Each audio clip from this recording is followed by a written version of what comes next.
ఒక్కసారి కొమ్మూరి గోల్డ్ కి కాల్ చేయండి. తాకట్లో ఉన్న మీ బంగారాన్ని విడిపించి మార్కెట్ ప్రైస్ కి వాళ్ళు కొనుక్కుని మిగతా డబ్బులు మీకు ఇచ్చేస్తారు. వెల్కమ్ బ్యాక్ టు మనం టీవీ. నేను మీ పవన్ బేస్వాడ. మనతో పాటు సీనియర్ జర్నలిస్ట్ కట్టా కార్తిక్ గారు ఉన్నారు. ఈరోజు జమ్మూ కాశ్మీర్ ఉగ్రదాడి తర్వాత రెండు దేశాల మధ్యలో ఉద్రిక్తత పరిస్థితులు నెలకొన్న విధానం అందరూ చూస్తూనే ఉన్నారు. అయితే పాకిస్తాన్ పైన ఈ ప్రపంచ దేశాల ఆగ్రహంతో పాటు ప్రపంచ దేశాల నుంచి వస్తున్న వ్యతిరేకతతో పాటు సొంత దేశ ప్రజలే పాకిస్తాన్పై వ్యతిరేకత చూపుతున్నటువంటి ఒక విధానం ఈరోజు అందరి దృష్టిని ఆకర్షిస్తుంది. ఎందుకంటే సొంత దేశంలో ఔషధాలు కూడా లోటు ఎదుర్కొంటున్నటువంటి పాకిస్తాన్ ఏ ధైర్యంతో భారత్ మీద యుద్ధానికి కాలు దూవుతుంది అనేటువంటి ఒక చర్చ మొదలవుతుంది. దీనిపైన విశ్లేషణ తీసుకుందాం. మనతో పాటు కార్తిక్ గారు ఉన్నారు. అన్న నమస్తే. నమస్తే. చైనాని రష్యాని పాకిస్తాన్ లిటరల్లీ అడుక్కుంటుంది ఔషధాల కోసం. వారి దేశంలో ఇప్పుడు ఉన్నటువంటి ఆర్థిక లోటు కావచ్చు, లేదంటే ఆహార లోటు కావచ్చు, ఏదైనా కారణాలు కావచ్చు, ఇప్పుడు భారతదేశంతో కాలు దూవుతుంది యుద్ధానికి. ఏం ధైర్యం చూసుకొని పాకిస్తాన్ ఇంకా చెలరేగుతుంది?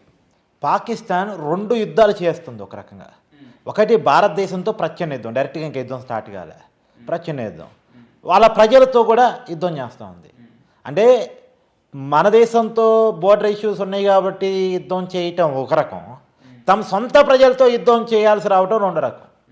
ఎందుకు సొంత ప్రజలతో యుద్ధం చేయాల్సి వస్తుందంటే, అసలు యాక్చువల్గా భారతదేశం మీద యుద్ధానికి కాలదూకటానికి ఉన్న కారణమే పాకిస్తాన్లో ఉన్నటువంటి అంతర్గత సంఘర్షణ.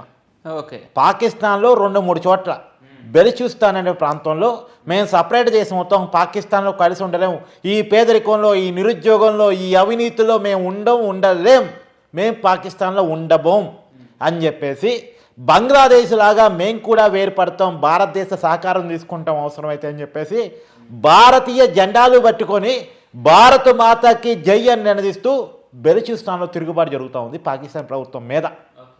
ఇంకొక పక్క సింధు ప్రాంత ప్రజలు మేము పాకిస్తాన్లో ఉండం, భారతదేశంలో కలిసిపోతామని చెప్పేసి అక్కడ ప్రజలు తిరుగుబాటు చేస్తూ ఉన్నారు. ఇంకొక పక్క పిఓకే, పాక్ ఆక్యుపైడ్ కాశ్మీర్లో ఉన్నటువంటి ప్రజలు మేము పాకిస్తాన్లో భాగంగా మేము ఉండబోము, ఇవాళ మా పక్కనే ఉన్నటువంటి కాశ్మీరీలు భారత భూభాగంలో ఉన్న వాళ్ళు చాలా బాగుపడుతున్నారు, ఆర్థికంగా వృద్ధి చెందుతున్నారు, మేము కూడా భారతదేశంలో కలుస్తామని చెప్పేసి వాళ్ళు పాకిస్తాన్ వ్యతిరేకంగా ఫైట్ చేస్తున్నారు. ఈ ముగ్గురు చేస్తున్నటువంటి ఫైట్ని జొజ్జరగొట్టడానికి, ప్రపంచానికి కానరాకుండా చేయటానికి, దేశభక్తి కోణంలో కట్టేసి వీళ్ళని మళ్ళీ తమ దారి తెచ్చుకోవడానికి పాకిస్తాన్ ప్రభుత్వం ఎన్నుకున్న ఎత్తుగడే భారతదేశంతో కాలదూవి యుద్ధానికి సై అంటాం. అంతకు మించి ఏం లేదు. భారతదేశంతో యుద్ధానికి పాకిస్తాన్ రెడీగా ఉందంటే ఈ ముగ్గురు జొజ్జొర కొట్టబడి ఏదో దేశం కోసం, ధర్మం కోసం అని చెప్పేసి వాళ్ళు ఆగిపోయి మళ్ళీ వాళ్ళకి ప్రభుత్వాన్ని సహకరిస్తారేమో అనే కారణం చేత పాకిస్తాన్ ఈ ఎత్తుగడికి, పాకిస్తాన్ ప్రభుత్వం ఈ ఎత్తుగడికి తెరలేపింది. ఇది పాకిస్తాన్ కావాలనే కాశ్మీర్లో ఉగ్రదాడికి ప్లాన్ చేపించింది అనేది మనకు అర్థమవుతున్న విషయం. అంటే వాళ్ళ దేశంలో ఉన్నటువంటి అంతర్గత కలహాన్ని కనపడకుండా, ప్రపంచానికి కనపడకుండా చేసుకోవడానికి, వాళ్ళని నెమ్మది చేయడానికి, అంటే వాళ్ళని శాంతింపజేయడానికి పాకిస్తాన్కి ఆప్షన్ లేక ఈ పని చేసుకుంది అనేటువంటి క్లియర్ కనపడుతూ ఉంది. ఇంకొక విషయం, పాకిస్తాన్ మన బంగ్లాదేశ్లో ఏం జరిగింది, అక్కడ ఉన్న ప్రజలు తిరుగుబాటు చేసి ప్రధానమంత్రి ఇంటి మీద పడి ఉన్నవన్నీ ఎత్తుకొని పోతే ప్రైమ్ మినిస్టర్ భారతదేశాన్ని పారిపోయి వచ్చింది. శ్రీలంకలో ఏం జరిగింది, శ్రీలంకలో కూడా ప్రజలు తిరుగుబాటు చేసి అధ్యక్షుడి ఇంటి మీద, ప్రైమ్ మినిస్టర్ ఇంటి మీద దొరికిని ఎత్తుకొని పోయి వాళ్ళని బయట తరిమేసినటువంటి పరిస్థితి గతంలో శ్రీలంకలో చూస్తాం. ఈ పరిస్థితి యాస్టిగా ఇవాళ పాకిస్తాన్లో ఉంది. ఇవాళ ప్రైమ్ మినిస్టర్ ఇంటి మీద దాడి చేసే అవకాశం ఉంది. కాబట్టి ఈ ప్రైమ్ మినిస్టర్ తన పదవిని కాపాడుకోవడం కోసం, తన ఉనికిని కాపాడుకోవడం కోసం, తన జైలు పోకుండా ఉండేదానికోసం, తన దేశం దాటి పారిపోయే పరిస్థితి లేకుండా చేసుకోవడం కోసం ఈ విపరీతమైన వ్యాఖ్యానాలు చేస్తూ ఉన్నాడు.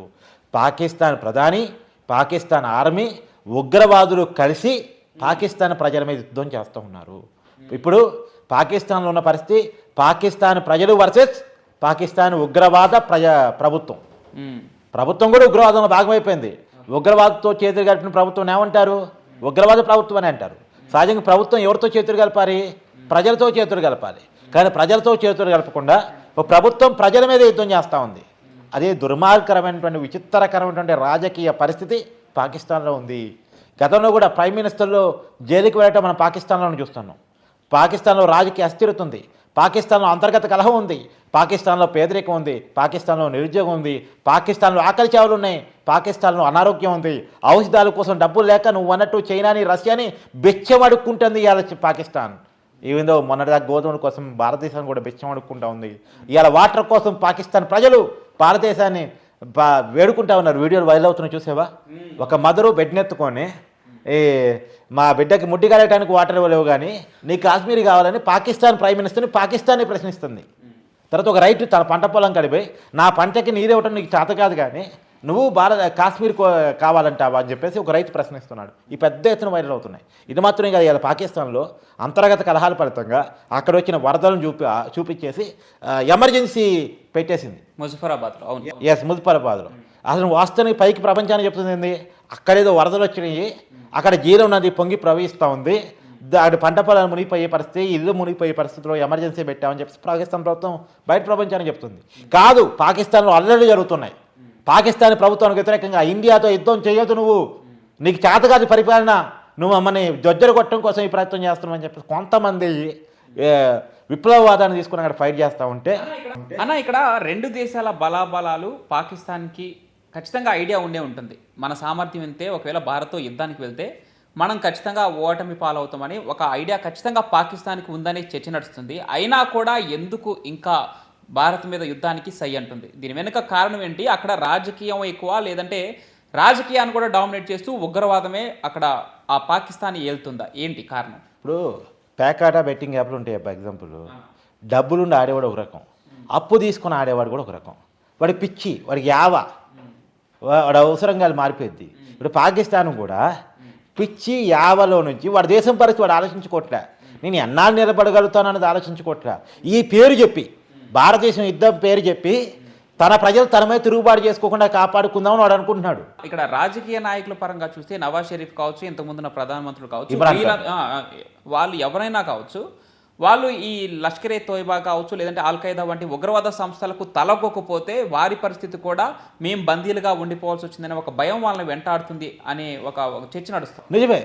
పాకిస్తాన్లో ఉన్న విచిత్రకరమైన పరిస్థితి ఏంటంటే, సహజంగా దేశాన్ని ఏలాల్సింది ఎవరు? ప్రభుత్వం. కానీ ప్రభుత్వం కంటే కూడా మిలిటరీ సుప్రీం అక్కడ, మిలిటరీ కంటే కూడా టెర్రరిజం సుప్రీం అక్కడ. ఇప్పుడు ఆర్డర్స్ ఎక్కడి నుంచి ఎక్కడికి వస్తాయి? టెర్రరిజం నుంచి మిలిటరీకి వస్తాయి, మిలిటరీ నుంచి ప్రభుత్వానికి వస్తాయి.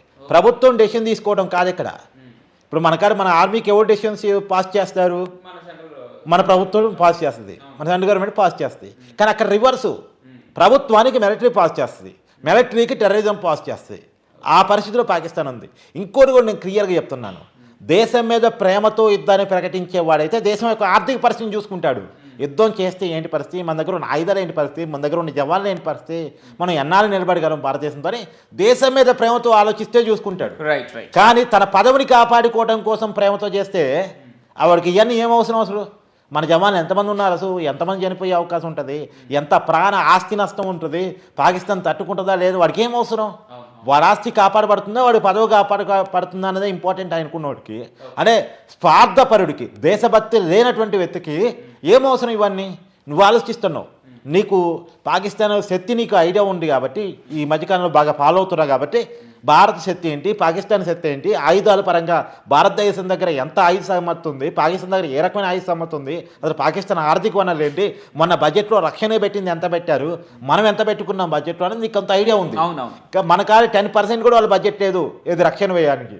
కానీ నీకు ఐడియా ఉంది కాబట్టి నీకు ఆ డౌట్ వస్తుంది. కానీ ఆ డౌట్ ఎందుకు రాదు పాకిస్తాన్ ప్రధానమంత్రికి అంటే, అసలు వాడికి దేశం మీద ప్రేమతో యుద్ధం చేద్దాం అంటే లేదు కదా. వాడి ప్రేమల్లో వాడి అధికారాన్ని కాపాడుకోవటం, వాడి ప్రేమల్లో వాడి అధికారాన్ని కాపాడుకోవటం, వాడి ప్రేమల్లో వాడు జైలుకు పోకుండా కాపాడుకోవటం, వాడి ప్రేమల్లో వాడి దేశం దాటి పారిపోయే పరిస్థితి లేకుండా క్రియేట్ చేసుకోవటం, అది కారణం. Right, thank you so much.